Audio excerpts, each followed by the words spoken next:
Louvado seja nosso Senhor Jesus Cristo, para sempre seja louvado. Meus amados irmãos, sejam bem-vindos mais uma vez ao canal Denis o Católico. Esse vídeo aqui é um vídeo para, vamos dizer assim, que contra-argumentar contra o vídeo desse jovem, não sei quem ele é, um jovem protestante, que afirma ter respondido às perguntas do padre José Augusto. O padre José Augusto usa uma forma de responder aos protestantes por meio de perguntas. E ele vai dizer que as perguntas que o padre José Augusto usa para responder a algumas argumentações, alguns questionamentos que os protestantes sempre fazem aos católicos, ele vai dizer que responde todas elas.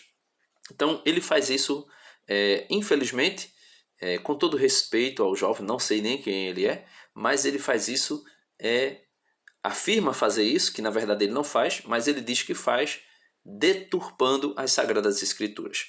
Primeiro, para acusar os católicos, e é sobre isso que o padre José Augusto está falando na sua homilia, e ele pega um trecho da homilia do padre José Augusto, para atacar os católicos, eles fazem uma deturpação da interpretação que deveria ser correta de Êxodo capítulo 20, versículo 4 e 5, eles fazem uma deturpação, uma interpretação distorcida daquilo que deveria ser e generalizam a proibição de todo e qualquer tipo de imagem, certo? Então, Êxodo 20, eu vou pegar aqui para a gente ver como é que está. Êxodo 20, versículo 4 e 5 vai dizer assim: não farás para ti escultura. Na Bíblia protestante vai estar lá imagem. Não farás para ti imagem, nem figura alguma do que está em cima nos céus, ou embaixo sobre a terra, ou nas águas debaixo da terra. E eles pegam a primeira parte do versículo 5 que diz assim: não te prostrarás diante dela e não lhes prestarás culto. Eu sou o Senhor teu Deus, um Deus zeloso, que vingo a iniquidade dos pais nos filhos, nos netos e nos bisnetos daqueles que me odeiam. Então eu li o versículo 5 todo. Então aqui eles sempre fizeram uma deturpação da interpretação desses dois versículos, ou seja, generalizando a proibição de todo tipo de qualquer imagem que seja feita. Só que essa não é a verdade. A verdade da interpretação correta não é essa generalização de proibição de todo tipo de imagem. A imagem que Deus proíbe, ou a escultura que Deus proíbe, em Êxodo 20, versículo 4, e no versículo 5 ele reafirma que ele é quem deve ser adorado. Deus não proíbe todo e qualquer tipo de imagem. Ele proíbe as imagens dos ídolos que ele fala em Êxodo 20, versículo 1, 2 e 3. Porque no versículo 1 ele vai dizer o seguinte: então Deus pronunciou todas estas palavras. Versículo 2, Êxodo 22. Eu sou o Senhor teu Deus. Então Deus afirma para o povo que ele é o Senhor e Deus daquele povo, que te fez sair do Egito, da casa da escravidão. Então Deus vai dizer: eu sou teu Deus que te fiz sair do Egito com um braço forte e poderoso, como nós sabemos a história. No versículo 3 ele vai dizer assim, não terás outros deuses diante de mim. Então no versículo 1 ele ordena Moisés falar ao povo as palavras dele. Versículo 2, quais são as palavras dele? Ele diz que ele é o Deus daquele povo e que tirou aquele povo do Egito com mão forte, com mão poderosa. E no versículo 3, ele dá uma advertência: não terás outros deuses. Não terás outros deuses diante de minha face. Então aqui está a chave para uma interpretação correta, uma interpretação justa, uma interpretação honesta de Êxodo 20, versículo 4 e 5. Ou seja, não farás imagens dos deuses que é proibido adorar, não terás, no versículo 3. Não terás outros deuses diante de mim. Então, não somente não é verdade que Deus proibiu todas as imagens, como Deus mandou fazer. O padre José Augusto vai dizer isso, que Deus mandou fazer a serpente de bronze no deserto, por exemplo, e o jovem vai argumentar em cima disso aqui, a gente vai ver. Deus mandou fazer a Arca da Aliança com os querubins em cima da Arca da Aliança, e outras passagens que Deus vai mandando fazer imagens, como por exemplo Êxodo 25, quando Deus vai mandar Moisés construir o tabernáculo, né, da reunião para adoração a Deus, e ali Deus vai mostrando a Moisés como deve fazer ali o tabernáculo, inclusive com cortinas, com querubins bordados nessas cortinas.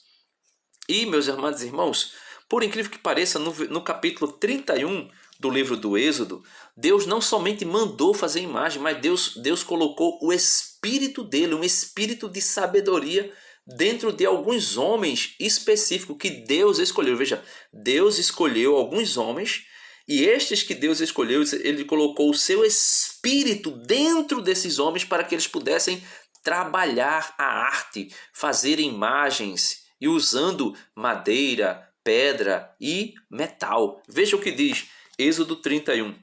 Diz assim: os operários do tabernáculo. O Senhor disse a Moisés: eis que chamei por seu nome Bezaleel, filho de Uri, filho de Ur, da tribo de Judá.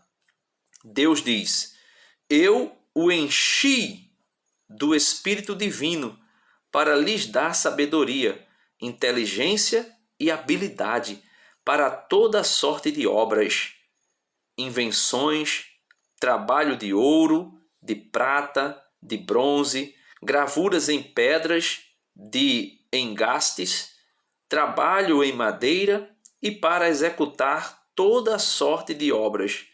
Associei-lhes Oliabe, filho de Aquisameque, da tribo de Dan, e dou a sabedoria ao coração de todos os homens inteligentes, a fim de que executem tudo o que te ordenei.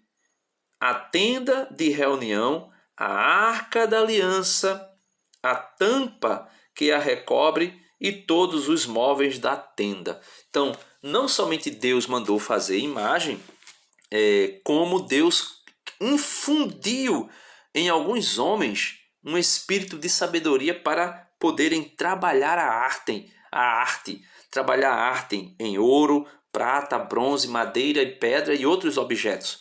Então, como está posto às claras que Deus não proibiu todo e qualquer tipo de imagem, ao contrário, Deus até infunde o seu espírito em alguns homens para que esses fabriquem, pinte, façam, esculpam, né, as imagens.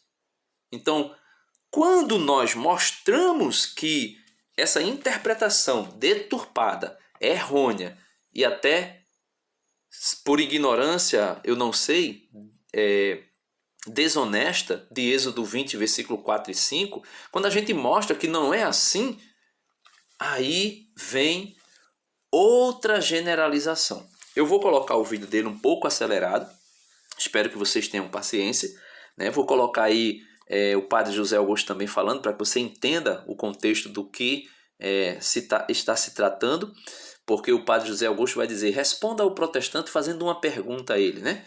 Então, para que você entenda o contexto, e você vai ver que ele vai pegar as passagens que nós mostramos, Deus mandando fazer imagem, e ao invés deles fazer uma interpretação correta daquela passagem, eles vão usar uma generalização. A mesma generalização que se usa em Êxodo 20, versículo 4 e 5, para proibir todo e qualquer tipo de imagem, agora ele vai generalizar Números 21 e 2 Reis 18, falando sobre o rei Ezequias. Veja aí o que esse jovem vai dizer. O vídeo está um pouco acelerado, mas acredito que dá para entender. Gente, beleza? Talvez você caiu aqui de paraquedas e eu quero te explicar algumas coisas. Esse vídeo ele não é um ataque à pessoa do padre José Augusto, tá bom? Pelo contrário, tá? Com muito respeito à pessoa do padre José Augusto, eu respondi todas as perguntas que o próprio padre José Augusto ele elencou, tá bom? Então, eu somente respondi as perguntas que o padre José Augusto... Ele está dizendo que somente respondeu as perguntas. Mas vamos ver se a resposta que ele dá é uma resposta verdadeira, né? Não estou dizendo que o jovem aí é mentiroso. Talvez ele tenha sido instruído assim, talvez ele tenha sido ensinado assim, mas a resposta que ele dá não é uma interpretação sincera e verdadeira das Escrituras. Como disse, se generaliza a proibição das imagens, quando nós mostramos que Deus não proibiu todo tipo de imagem, e inclusive Deus até coloca o seu espírito em alguns homens para que eles tenham inteligência e sabedoria para confeccionar algumas imagens, alguns objetos como prata, ouro, pedra preciosa e outras coisas mais para fazer as imagens. Essa generalização da proibição, como não cabe mais, como não cola mais, agora vamos generalizar a destruição das imagens. Veja aí. Fiz. Então, respondidas todos os argumentos refutados. O vídeo que você está assistindo é um recorte do vídeo original. Um aviso antes de você seguir para o vídeo. Eu não sou perfeito. Eu não sou dono da verdade. Eu não sou infalível. A única verdade infalível são as Escrituras. São a palavra de Deus. Pronto, ele vai dizer que ele vai dizer que não é perfeito, que também não sou. E ele vai dizer que a única verdade infalível é a palavra de Deus. É a Bíblia, né? Quando ele diz a palavra de Deus, ele não está falando de Jesus. Eles estão falando do livro, estão falando da Bíblia. Então, a palavra de Deus, ele diz a palavra de Deus, só que essa palavra de Deus que ele tem em mãos foi, vamos dizer assim, compilada pela Igreja Católica. Não existia. A Igreja Protestante veio surgir em 1517. A Bíblia, o cânon bíblico, já estava formado muito antes disso. São Damas o I. Se você for um protestante sincero, que busca a verdade, procura saber aí quem foi São Damas o I. Você vai entender do que eu estou falando. São Damas o I fez alguns concílios ali regionais, e dentro desses concílios aí ele decide quais são os livros do Novo Testamento. Os livros do Antigo Testamento já tinha sido, podemos assim dizer, entre aspas, decidido, porque era a Septuaginta e até Jesus e os apóstolos usavam dela, né, dessa versão, não da Septuaginta, mas já existia o que originalizou a Septuaginta. Então, o Novo Testamento ele foi formado pela igreja. Santo Agostinho de Hipona vai dizer assim: eu não acreditaria nas autenticidade das Escrituras se a isso não me levasse a autoridade da Igreja Católica. Ou seja, se não fosse a autoridade do magistério autêntico da igreja para dizer isto aqui é Sagradas Escrituras, Agostinho não teria acreditado. Não teria acreditado. Ele diz que acreditou nas Escrituras porque a autoridade da igreja, na pessoa de São Damas I, o Papa, vai dizer quais são os livros, qual é a lista dos livros inspirados. Inclusive, Santo Agostinho participa de alguma forma disso aí. Então, ele vai dizer, a única verdade infalível é a palavra de Deus, ou seja, a Bíblia. E eu gostaria de dizer que quem compilou a Bíblia foi a Igreja Católica e, infelizmente, a partir de Lutero, os protestantes, com o livre exame das Escrituras, a livre interpretação das Escrituras, criaram o relativismo da Escritura. E aí relativizaram tudo, inclusive a interpretação. E inclusive cada pastor interpreta de uma maneira e cria a sua igreja ao seu molde, né? Então é isso aí. Vamos lá. Ele vai colocar o trecho do vídeo do padre. Então, vamos logo, que interessa. Aí o argumento do padre. Infelizmente, né? Nós católicos somos bombardeados o tempo todo com perguntas. Por que disso? Por que daquilo? Por causa disso? E por que você é católico? Por que você adora imagens? Por que você é isso? E por que você é aquilo? Nós temos que usar muito de inteligência. E por isso nós precisamos pedir muita sabedoria a Deus, para nós darmos as respostas certas e nos momentos certos. Então, primeiramente, nós temos que sermos bem embasados naquilo que a doutrina da igreja sempre nos ensinou. O problema é que nós, católicos, nós somos assim. Nós somos católicos de tradição, porque meu pai e minha mãe me ensinou, mas na hora que se diz respeito a falar da doutrina, nós não sabemos. E é por isso que pessoas de outras seitas ou de outras religiões vêm fazer determinadas perguntas para nós e nós não sabemos como responder. E para nós respondermos, nós precisamos estudar a doutrina, os ensinamentos, os que os santos padres sempre ensinaram, o que o catecismo da igreja diz, o que está lá. E aí nós vamos dar a resposta certa. Senão, fica os católicos sempre dizendo assim, vai no padre que ele vai responder. Eles não estão atrás de padre, eles estão atrás de vocês. E quem é que vem atrás de padre para fazer pergunta e fazer questionamento? Eles querem pegar as ovelhas que estão aí, ó. É aquele analfabetismo religioso que o Bento XVI falou, né? O nosso Papa Emérito. Existe esse analfabetismo. Somos, mas não sabemos nada. Um exemplo que eu vou dar. Alguém chega para você e diz assim, você é católico? Sim, eu sou católico. Mas os católicos são idólatras. Vocês não vivem adorando imagens? Por que você adora as imagens? Pronto, aí Padre José Augusto fez essa pergunta. Aí o jovem vai dizer que respondeu a essa pergunta. Padre José Augusto vai ensinar a... Quando você for perguntado por que os católicos adoram a imagem, aí ele vai dizer, então faça uma pergunta para ele, em vez de você dar a resposta pronta, faça uma pergunta para que ele fique a meditar. Veja o que o Padre José Augusto vai dizer. Aí você pode fazer a pergunta da mesma forma como Jesus fez.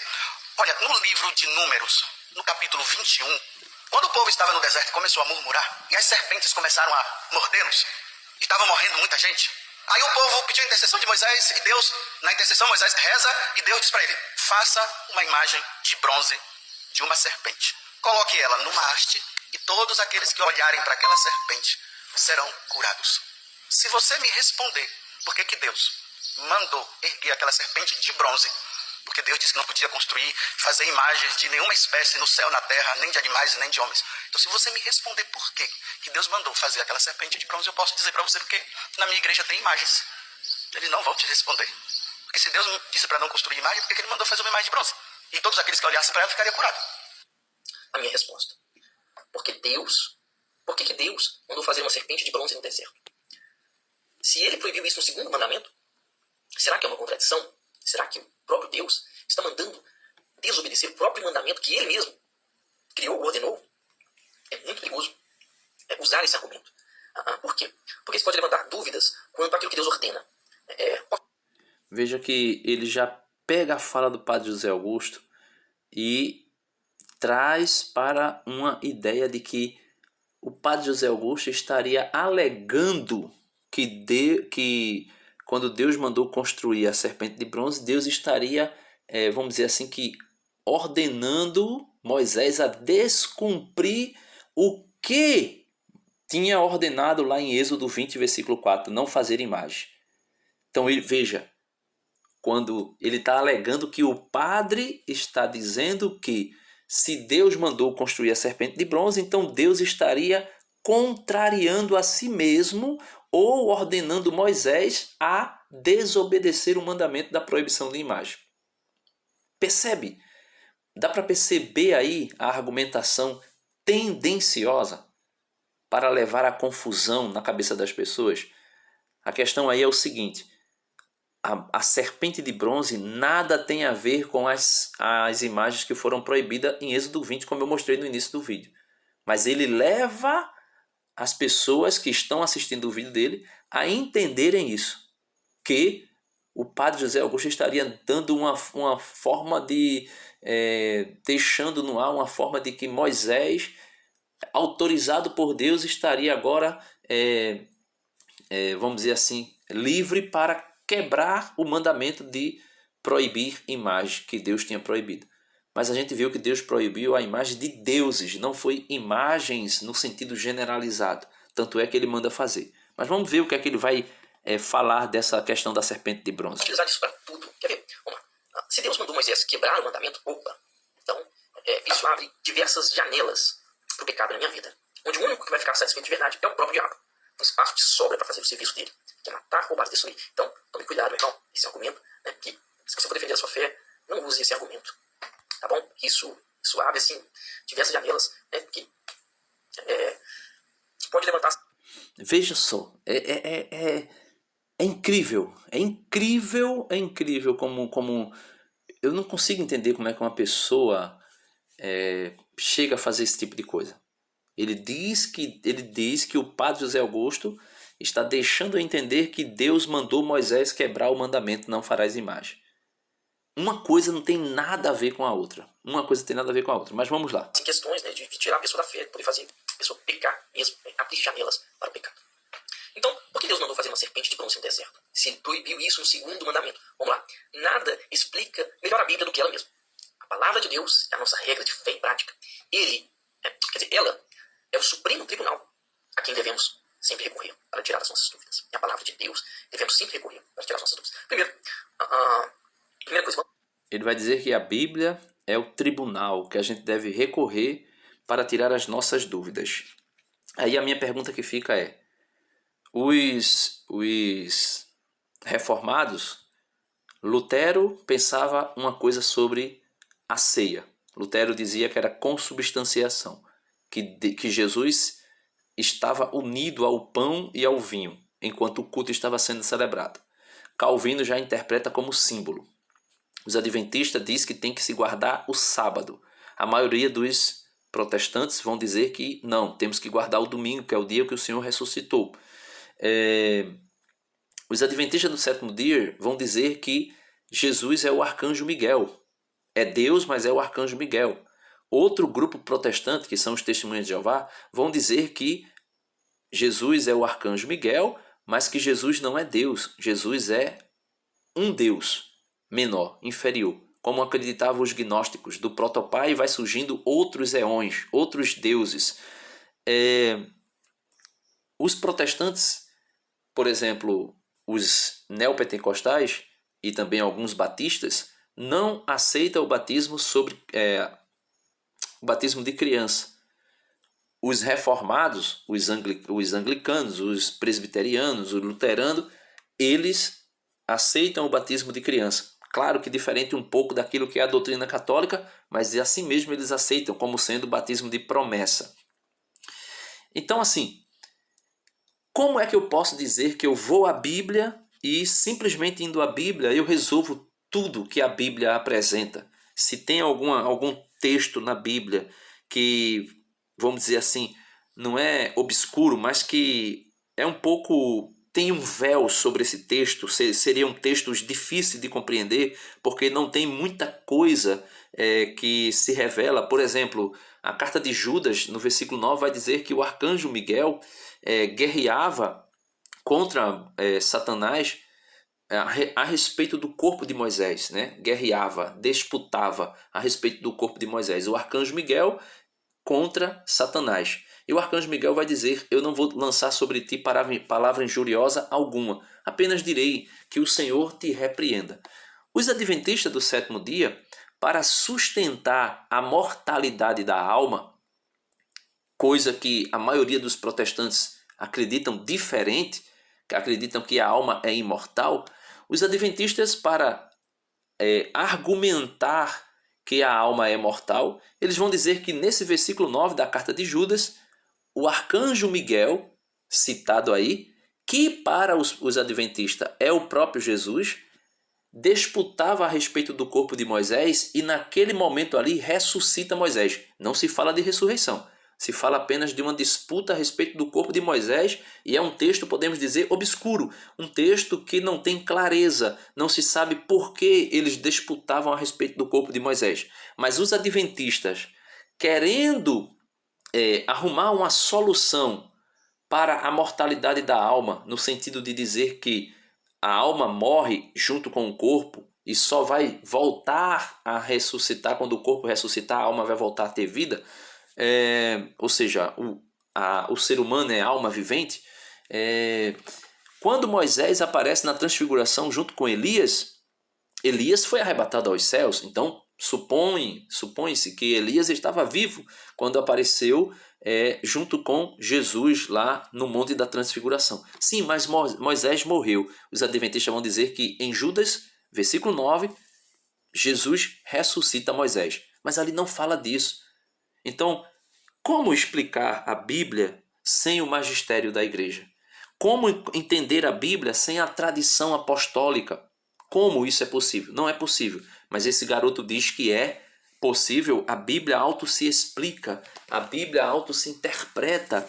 Como é possível um livro interpretar ele mesmo? Ah, não, mas a Bíblia é palavra viva de Deus. Sim, é palavra viva de Deus.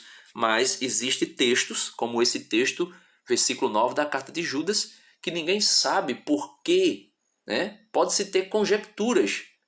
Talvez Satanás queria usar do corpo de Moisés para levar o povo à idolatria, não sei. Mas isso é conjectura, isso não tem firmeza, né? Mas os adventistas acharam ali a brecha oportuna para dizer que o arcanjo Miguel, que para eles é Jesus Cristo, ressuscitava Moisés naquele momento. Então, a Bíblia não explica a própria Bíblia. O magistério da igreja tem a autoridade dada pelo próprio Cristo para interpretar as Escrituras. E somente o magistério da igreja faz a interpretação correta das Escrituras. Vamos ver o que esse jovem vai dizer ainda. O segundo mandamento. O que diz o segundo mandamento? Vamos lá. Êxodo, capítulo 20, versículos 4 e 5. Segundo mandamento. Não farás para ti imagem de escultura, nem semelhança alguma do que há em cima nos céus, nem embaixo na terra, nem nas águas debaixo da terra. Não as adorarás, nem lhes dará culto, porque eu sou o Senhor, teu Deus. Deus zeloso. Só até aqui. E agora, né, você sabe qual é o segundo mandamento. Aí ele vai dizer, só até aqui. Então ele pega o versículo 4 e 5, isola para generalizar a proibição. Aí o padre fala de uma passagem bíblica que Deus manda fazer. Vamos ver o que é que ele diz a respeito dessa passagem.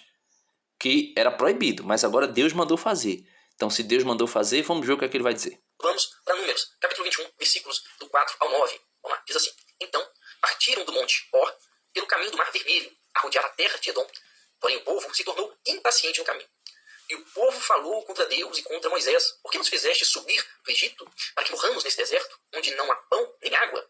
E a nossa alma tem fastio desse pão vil. Então, o Senhor mandou, presta atenção, entre o povo serpentes abrasadoras que mordiam o povo. E morreram muitos do povo de Israel. Veio o povo a Moisés e disse, havemos pecado, porque temos falado contra o Senhor e contra ti. Ora ao Senhor, que tire de nós as serpentes. Então Moisés orou pelo povo. Disse o Senhor a Moisés, faz uma serpente abrasadora, põe-na sobre uma haste, e será que todo mordido que a mirar, que olhar para ela, viverá. Fez Moisés uma serpente de bronze e a pôs sobre uma haste. Sendo alguém mordido por alguma serpente, se olhava para a de bronze, sarava. Veja aqui, que o povo impaciente no caminho, eles começam a murmurar. E quem mandou as serpentes que mordiam o povo? Morreram muitos do povo de Israel. Quem, né, mandou essas serpentes? O próprio Deus. Ele mesmo é quem enviou as serpentes para morder o povo. Então Deus manda Moisés, né, depois que o povo ele se arrepende, né, Moisés ora a Deus. Deus então manda Moisés fazer uma serpente de bronze. Todo que olhar para essa serpente seria curado, viveria. Aí a pergunta do padre José Augusto é exatamente essa. Veja, se Deus proibiu todo tipo de imagem, como eles alegavam, e agora não tem mais fundamento essa argumentação, por que Deus mandou fazer agora a imagem? Aí ele está aqui interpretando. Veja o que ele vai dizer. Por que Deus ele manda fazer essa serpente? Só para curar o povo? Deus não poderia ter curado o povo com o seu poder? Por que Deus mandou fazer uma serpente de bronze? Simples. No Antigo Testamento, Deus se revela ao seu povo, demonstrando o seu poder. E deixando uma sombra daquilo que estava para se revelar na pessoa de Cristo. Isso não é uma opinião minha. Bom, veja o que está escrito em João, capítulo 3, versículos 14 e 15. Diz assim, olha. João, capítulo 3, versículo 14 e 15. Do mesmo modo que Moisés levantou a serpente no deserto, assim importa que o Filho do Homem seja levantado, para que todo o que nele crê tenha vida eterna. Simples. Do mesmo modo que Moisés levantou a serpente no deserto, assim importa que o Filho do Homem seja levantado, para que todo aquele que nele crê, tenha vida eterna. Simples. Veja, por que Deus mandou fazer uma serpente de bronze? Nada explica melhor a Bíblia do que ela mesma. E mais, eu vou te dizer mais. Tá? Na verdade, o povo começou a fazer essa haste de Moisés, dessa serpente de bronze que Moisés tinha feito no Egito, um objeto, um ícone, uma imagem, uma janela para se aproximar de Deus. E deram um nome para essa serpente de bronze. Deus ele ficou feliz com isso. Veja, meus irmãos, veja aqui eu não posso dizer que é desonestidade, que eu não sei, né? Eu não posso entrar na consciência desse jovem. Mas o argumento é desonesto, né? O argumento é desonesto. Porque Deus mandou fazer a serpente de bronze. Só que no livro da sabedoria, um livro que não existe na Bíblia protestante, né? Livro de sabedoria, livro da sabedoria, capítulo 16, a partir do versículo 5, veja o que Deus vai dizer. Aqui, esse livro aqui faz a gente compreender o que foi feito com a serpente de bronze. Então veja, a serpente de bronze passou a ser cultuada como divina. Veja, passou a ser cultuada como divina. Então, aquela imagem que Deus mandou fazer, acabou que o povo corrompido passou a cultuar aquela imagem como um Deus. Inclusive, Êxodo, ou melhor, 2 Reis 18, e inclusive ele vai falar aí do rei Ezequias que mandou destruir. 2 Reis 18 vai dizer que eles chamavam de Noastã, nossa deusa, né? Chamavam de nossa deusa. A mesma coisa que o bezerro de bronze, Arão disse, né? Esse é o vosso Deus que vos tirou do Egito com o bezerro de bronze, né? Bezerro de ouro, melhor dizendo, com bezerro de ouro. Arão vai dizer, esse é o Deus de vocês que tirou vocês do Egito. Na verdade, não foi aquele bezerro que tirou o povo. Então, ou seja, o povo perverteu o seu coração e perverteu o sentido da imagem. O sentido da imagem não era somente apresentar Cristo, também era apresentar Cristo futuramente, que seria levantado como a serpente foi levantada. Mas aquela serpente de bronze era um sinal mesmo de salvação. Deus quis usar daquele sinal para salvar o povo. Porque o povo não era salvo porque orava, o povo não era salvo porque adorava a Deus, o povo não era salvo porque clamava a Deus, o povo não era salvo porque matava a serpente venenosa. O povo era salvo porque olhava para a serpente. Mas veja aqui, livro da Sabedoria 16, versículo 5 vai dizer assim. 16, versículo 5. Efetivamente, quando o cruel furor dos animais os atingiam, também e quando pereceram com as mordeduras de sinuosas serpentes, vossa cólera não durou até o fim. Então a cólera de Deus não durou até o fim, para que o povo todo perecesse com as serpentes venenosas. Aí vai dizer, versículo 6, foram por pouco tempo atormentados para a sua correção. O povo era atormentado por aquelas cobras para a correção do povo. Eles possuíram um sinal, um ícone de salvação. Veja, eles possuíram um ícone, um sinal de salvação, que lhes lembrava o preceito de vossa lei. Então aquela serpente lembrava o preceito da lei de Deus. Aquela serpente era um sinal de salvação. E claro, era uma figura de Cristo que seria levantado no madeiro, sim, mas naquele momento. Então veja, se o povo iria se perverter com aquela imagem, por que Deus iria mandar fazer a imagem? Então o problema não está na imagem que Deus mandou fazer da serpente de bronze. Porque se o problema estivesse na imagem, Deus não teria mandado fazer. O problema está no povo. O que é que Jesus vai dizer? O que é que torna o homem puro? Perguntaram lá no capítulo 15 de São Mateus. O que é que torna o homem puro? Jesus vai dizer, não é o que entra na boca. Porque o que entra na boca vai para o estômago e do estômago é evacuado na fossa. Mas Jesus vai dizer, mas é o que sai da sua boca.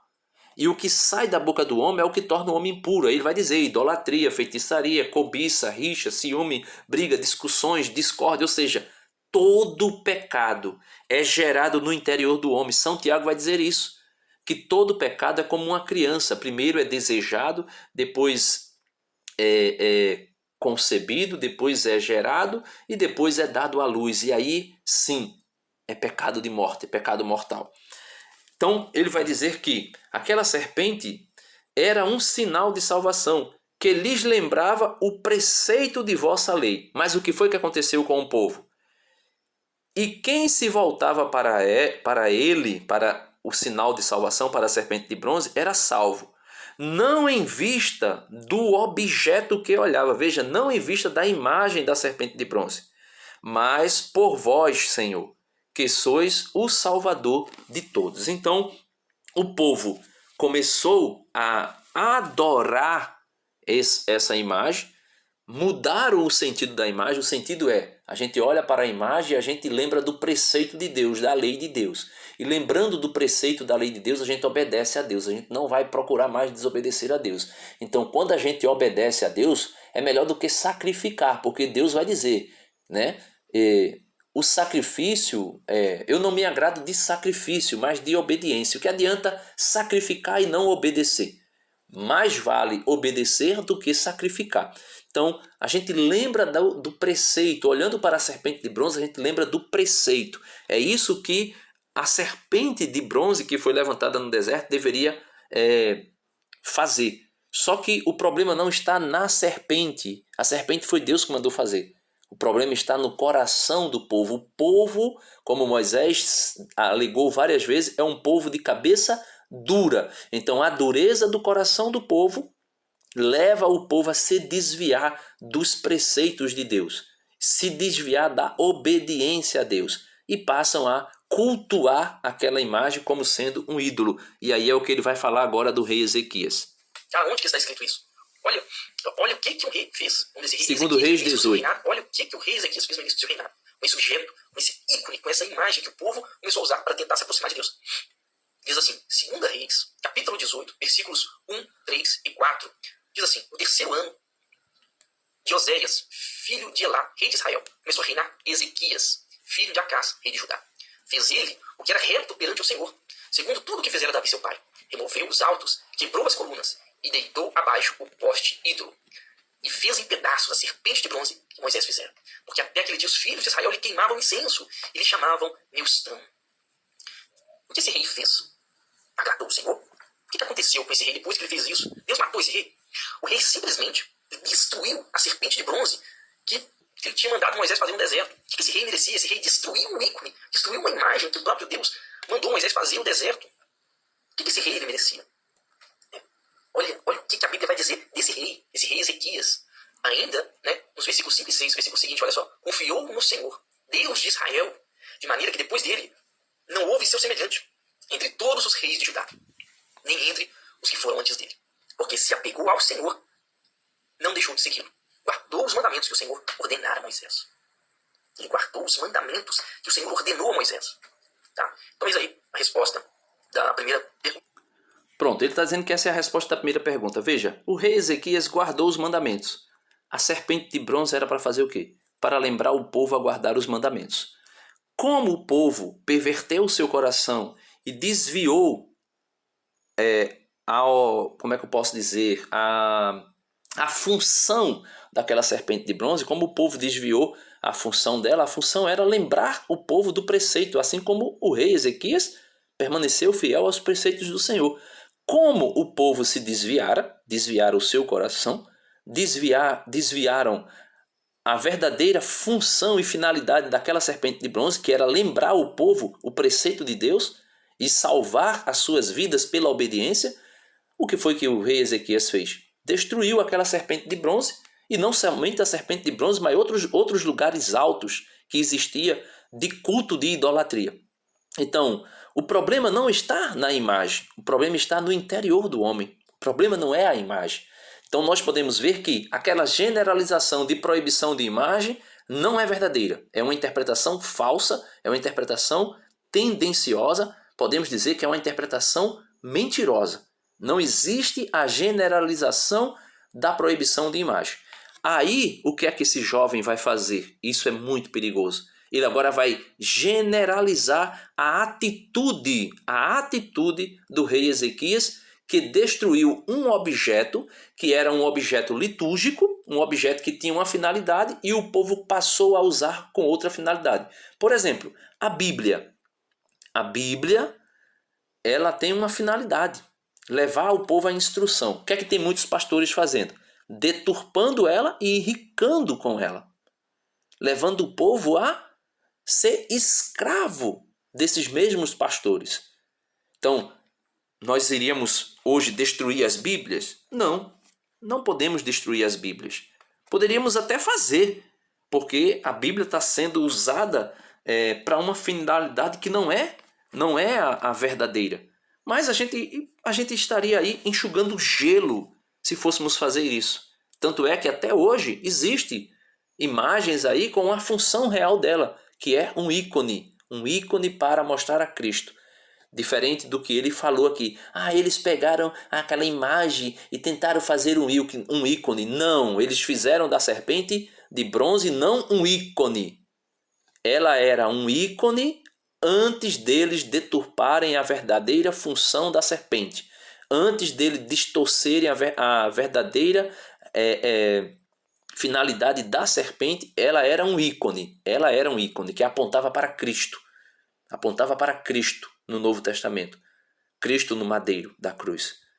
Mas eles perverteram o real significado daquela imagem e fizeram dela um ídolo, e por isso foi destruído. Então, qualquer ídolo que se levantar ou que for levantado em lugar de Deus será destruído, será destronado, qualquer um que seja. Aí agora o que é que ele faz? Ele vai pegar o rei Ezequias, que destruiu um ídolo, no início não era um ícone, mas que o povo vamos dizer assim, o povo converteu aquela imagem, aquele ícone, converteu em um ídolo e passou a adorar aquele ídolo. E fazendo isso, o rei Ezequias fez o quê? Destruiu aquele ídolo. Como Moisés destruiu o bezerro de ouro. Porque o bezerro de ouro, a finalidade dele não era apresentar a Deus. Era um ídolo mesmo, de fato, e por isso foi destruído. Por que foi que Moisés construiu a serpente de bronze? Porque era um ícone, não era um ídolo. Por que foi que Moisés construiu a Arca da Aliança e em cima da Arca da Aliança os querubins? Porque não era um ídolo, era um ícone. Inclusive Deus falava com Moisés a partir do meio desses dois querubins. E é isso que o padre José Augusto vai falar um pouco mais à frente. Vamos lá, vamos continuar. Então, é respondido em João capítulo 3, versículos 14 e 15. Tá bom? Do mesmo modo, que Moisés levantou a serpente no deserto, assim importa que o Filho do Homem seja levantado, para que todo que nele crê tenha a vida eterna. Tá bom? O Antigo Testamento, ele aponta para a pessoa de Jesus Cristo. O Antigo Testamento, ele é a sombra da nova aliança, do Novo Testamento em Cristo Jesus. Então, toda a Antiga Aliança, ela vai apontar para Cristo.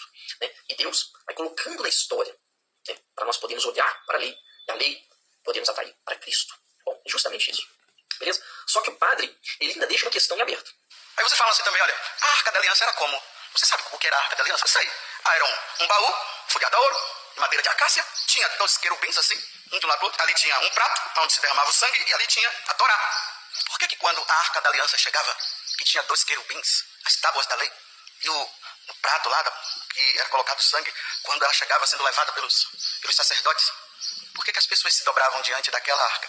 Se você me responder, eu vou dizer para você por que na Igreja Católica tem as imagens. E agora, fiquei perdido? Vou dar uma resposta simples e rápida. 1 Reis, capítulo 6, versículo 19. Diz assim: no mais interior da casa, preparou o Santo dos Santos para nele colocar a Arca da Aliança do Senhor. A Arca da Aliança ficava num lugar que se chamava Santo dos Santos, onde o sumo sacerdote entrava uma vez por ano para oferecer sacrifício, né, por si mesmo e pelo povo. Olha o que vai dizer Hebreus 9, capítulo 9, versículo 7. Vai dizer assim: mas no segundo, o sumo sacerdote, ele sozinho, uma vez por ano, não sem sangue, que oferece por si e pelos pecados de ignorância do povo. Então o sumo sacerdote entrava uma vez ao ano no Santo dos Santos. Tá? A Arca da Aliança, ela não ficava exposta para todo o povo de Israel ver. A Arca da Aliança, ela ficava num lugar onde o sumo sacerdote poderia entrar uma vez no ano. Então é simples. O povo adorava a Arca da Aliança? Não. O povo se prostrava diante dela? Não. Tá? A resposta é simples. Você quer agradar ao Senhor? Então faça como o rei Ezequias. Você vê aí que ele pega a passagem da carta aos Hebreus para mostrar que a Arca da Aliança, que ficou no Santo dos Santos, ficava ali isolada, e o sumo e eterno sacerdote entrava uma vez por ano ali para oferecer um sacrifício e cultuar a Deus. Então o sacerdote entrava uma vez por ano, e essa arca ficava isolada no Santo dos Santos, e o povo não ficava se prostrando diante da arca e coisa e tal, papapá. Ele vai dizer: se você pegar, meus irmãos, se vocês pegarem o livro do Êxodo, se vocês pegarem o livro de Deuteronômio, se vocês pegarem Josué principalmente, 1 Samuel, 2 Samuel, vocês vão ver a Arca da Aliança sendo transportada para vários lugares.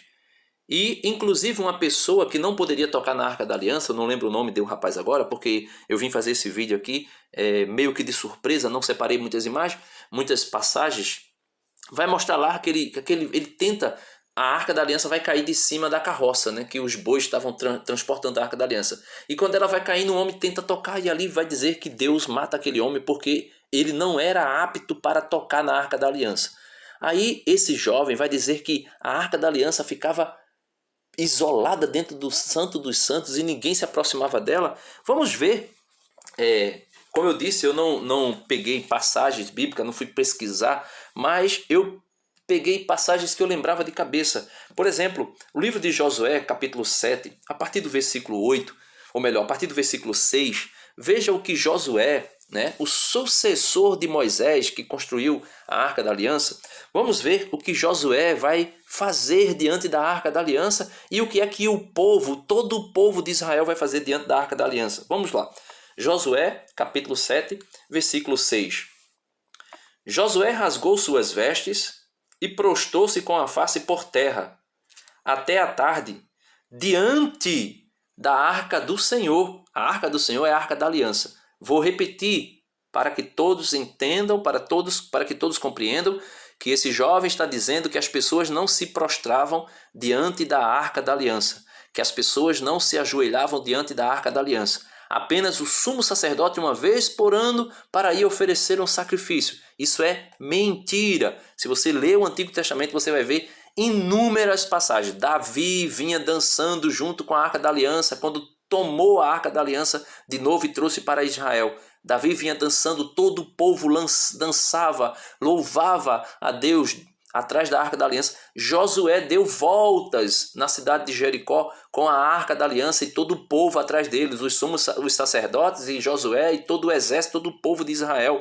Então, vou repetir aqui para você ver que isso é falácia. Dizer que a Arca da Aliança ficava isolada no Santo dos Santos e ninguém se prostrava diante dela é falácia. Veja, Josué capítulo 7, versículo 6.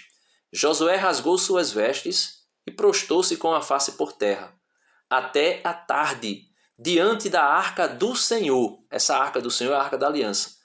Tanto ele como os anciãos de Israel, e cobriram de pó as suas cabeças. Então veja, Josué e os anciões, né? Os anciãos do povo de Israel.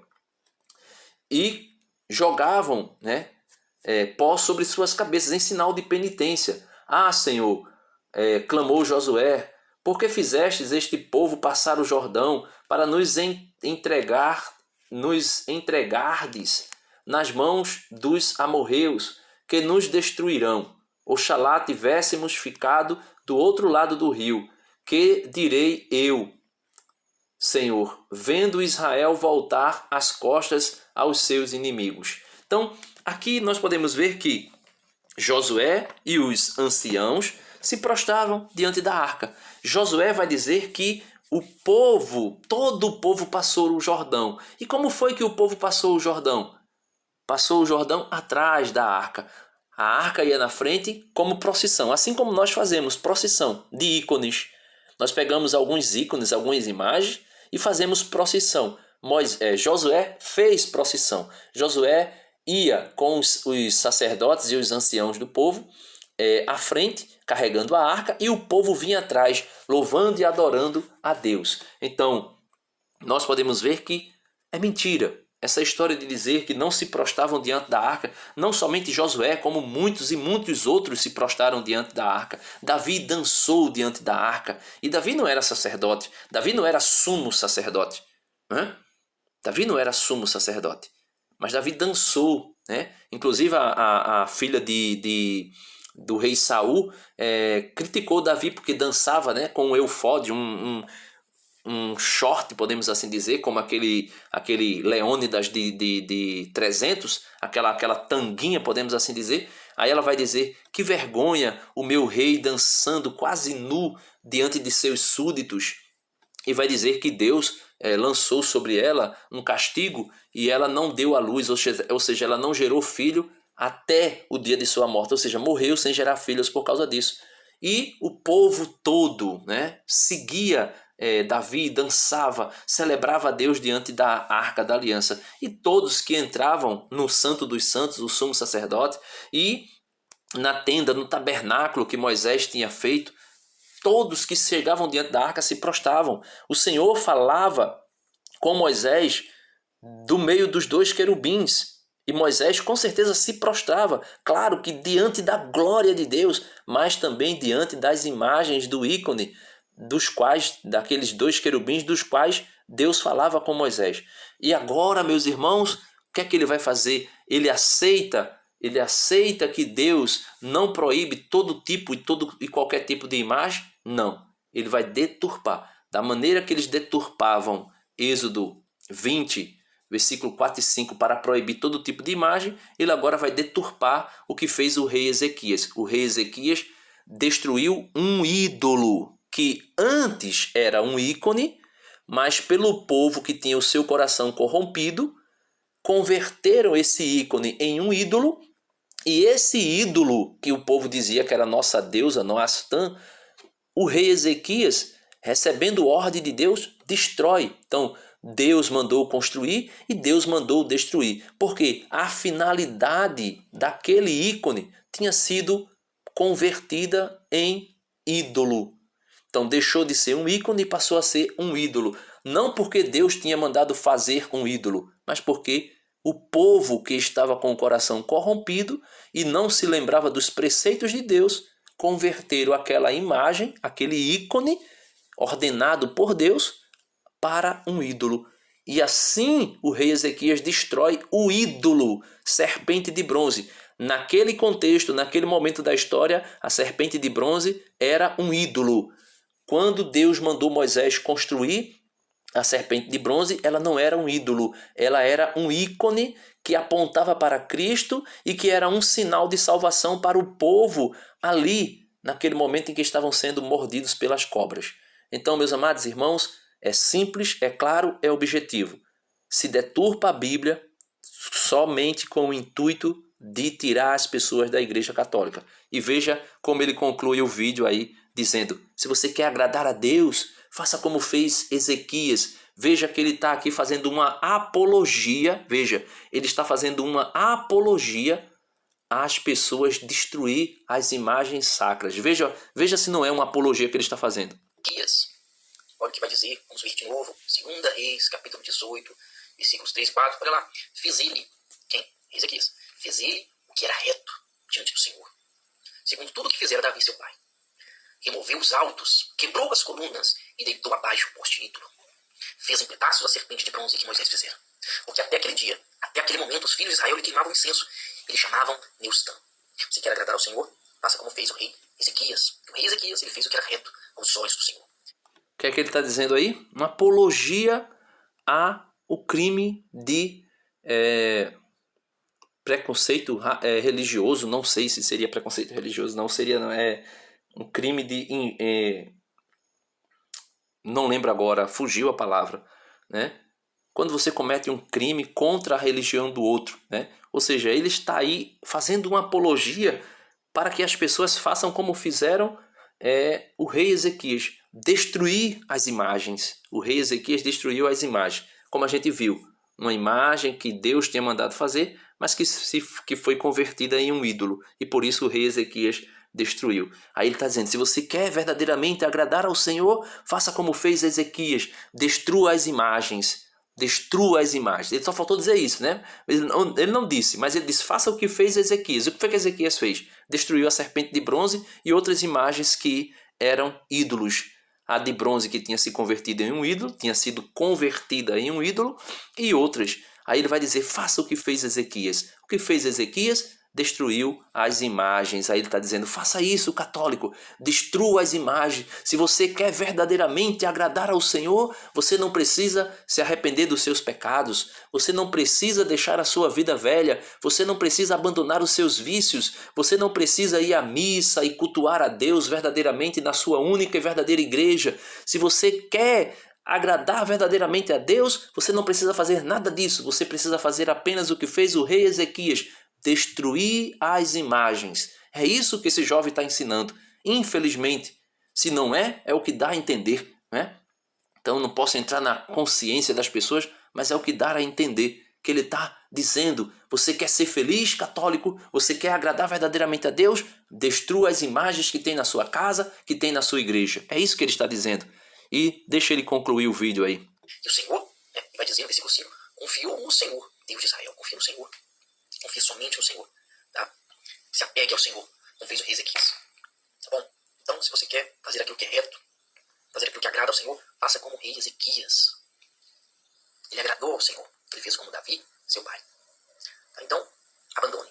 Abandone os ídolos, os ícones, as imagens, todo tipo de janela que te leva até Deus. Abandone tudo. A única janela que deve te levar até Cristo é Jesus. Olhe para Jesus e...